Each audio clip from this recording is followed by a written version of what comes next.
Capítulo 9. A purificação. Em suas pesquisas bíblicas, os primeiros cristãos adventistas aprenderam que o santuário terrestre construído por Moisés, de acordo com o modelo a ele mostrado no monte, por ordem de Deus, era uma alegoria para o tempo presente, em que se oferecem dons e sacrifícios. Hebreus capítulo 9, verso 9. Eles entenderam que seus dois espaços sagrados eram figuras das coisas que estão no céu. Hebreus 9, verso 23. E que Cristo, nosso grande sumo sacerdote, é ministro do santuário e do verdadeiro tabernáculo que o Senhor erigiu, não o homem. Hebreus capítulo 8, verso 2. Além disso, viram que Cristo não entrou num santuário feito por mãos, figura do verdadeiro, porém, no mesmo céu, para agora comparecer por nós diante de Deus. Hebreus 9, verso 24. O santuário do céu, no qual Jesus ministra em nosso favor, é o grande original, do qual o santuário construído por Moisés era uma cópia.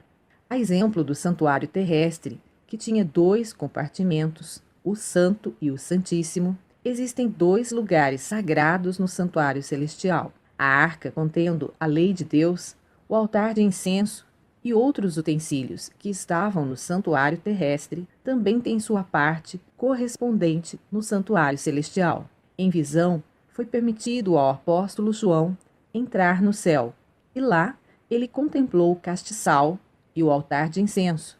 E quando foi aberto o santuário de Deus nos céus, contemplou também a arca da sua aliança. Apocalipse 11, verso 19. Os que buscavam a verdade encontraram uma prova irrefutável da existência de um santuário no céu. Moisés fez o santuário terrestre segundo o modelo que lhe foi mostrado. Paulo declarou que aquele modelo era o verdadeiro santuário que está no céu. Hebreus 8, versos 2 e 5.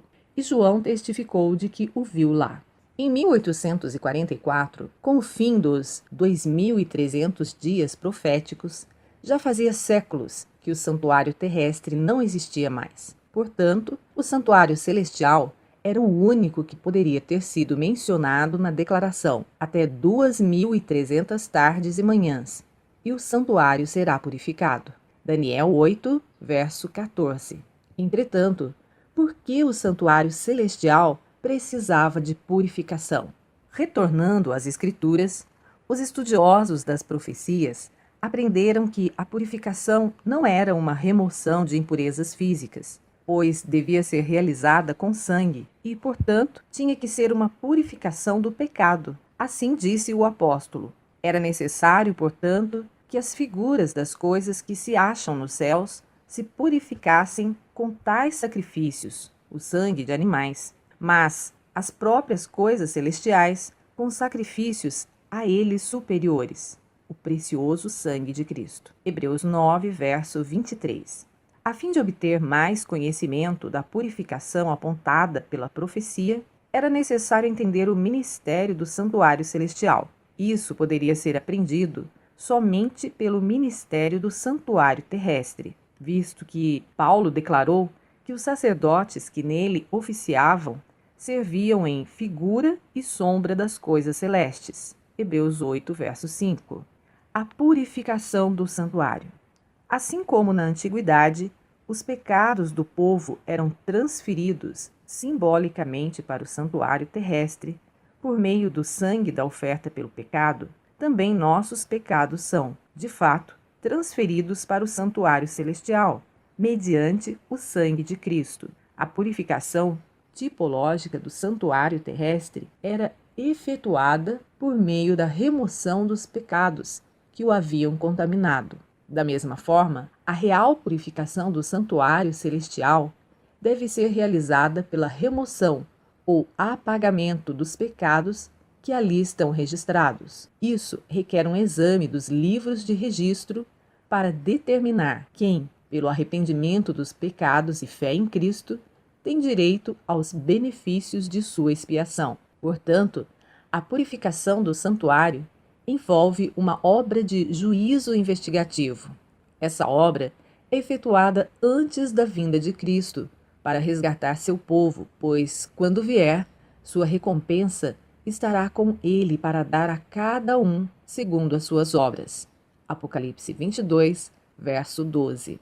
Assim, os que seguiram a luz da palavra profética viram que, em vez de Cristo vir à Terra, ao terminarem os 2.300 dias ou anos em 1844, ele entrou então no lugar santíssimo do santuário celestial, a fim de realizar a obra final da expiação, preparatória para sua segunda vinda. Quando Jesus entrou no lugar santíssimo do santuário celestial para efetuar essa obra final da expiação, entregou a seus servos a última mensagem de misericórdia a ser dada ao mundo. Essa mensagem é a advertência do terceiro anjo de Apocalipse 14. Imediatamente depois dessa proclamação, o profeta viu o Filho do Homem vindo em glória para ceifar a colheita da terra.